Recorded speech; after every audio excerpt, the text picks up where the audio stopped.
తవైన శక్నోమి పితు ప్రతిజ్ఞ మిమామకర్తుం సకలం యథావత్ సహ్యావయోస్తాత గురుర్నియోగే దేవాశ్చ భర్తా సగతి సధర్మ. నాయనా లక్ష్మణ, నీకు ఒక్కటే చెప్తున్నాను, నా వరకు నేను తండ్రి ఆజ్ఞను అతిక్రమించలేను. నిన్ను కానీ నన్ను కానీ ఆజ్ఞాపించడానికి తండ్రి అయిన దశరథ మహారాజు గారికి సంపూర్ణ అధికారం ఉంది. కాబట్టి తండ్రి గారి ప్రవర్తనని విచారణ చేయడం, ఆయన గురించి దూషించి మాట్లాడడం, ఆయన మనకేదో ఇవ్వలేదని ఆయన్ని నింద చేయడం, ఆయన్ని నిగ్రహిస్తాననడం అధర్మం, పొరపాటు మాట. ఆ మాట నువ్వు అనకూడదు. కాబట్టి నీకైనా నాకైనా కౌసల్యకైనా గతి దశరథుడే. ఆయన మాట ఔదల దాల్చుటయే ధర్మము అని లక్ష్మణస్వామితో అన్నాడు.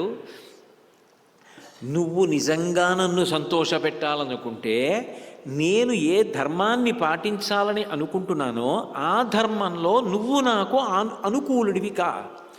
అనుకూలుడివై నేను చెయ్యాలనుకున్న పని చెయ్యడానికి నువ్వు నాకు సహకరిస్తే అప్పుడు నువ్వు నాకు ప్రీతి చేసి పెట్టినవాడు అవుతావు. అంతేకాని నా మీద నీకు ప్రేమ ఉంది కాబట్టి నేనేదో భోగాలు పొందితే, రాజ్యం పొందితే అప్పుడే నేను సంతోషంగా ఉంటానని నువ్వు అనుకుని అట్లా నన్ను రాజ్యమునందు నిలబెట్టడానికి నేను అది చేస్తాను, ఇది చేస్తాను, పౌరుషాన్ని ప్రకటిస్తానని అనడం చేత నేను సంతోషిస్తానని నువ్వు అనుకోకూడదు.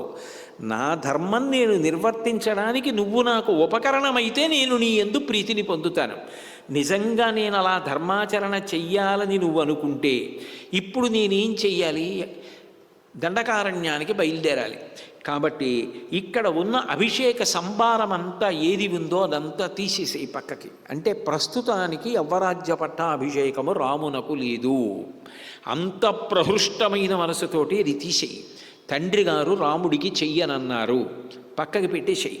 తర్వాత భరతుడికి చేసేటప్పుడు మళ్ళీ కైకమ్మ ఆజ్ఞాపిస్తుంది, మళ్ళీ పెడతారు, మళ్ళీ అభిషేకం చేస్తారు. కాబట్టి అది తీసేసేయి. నారచీరలు పట్టుకురా, కృష్ణాజినం పట్టుకురా, జటలు పెంచుకొని నేను ప్రశాంతంగా దండకారణ్యానికి పితృవాక్య పరిపాలకుడనై నా ధర్మం నేను పాటిస్తూ బయలుదేరుతాను.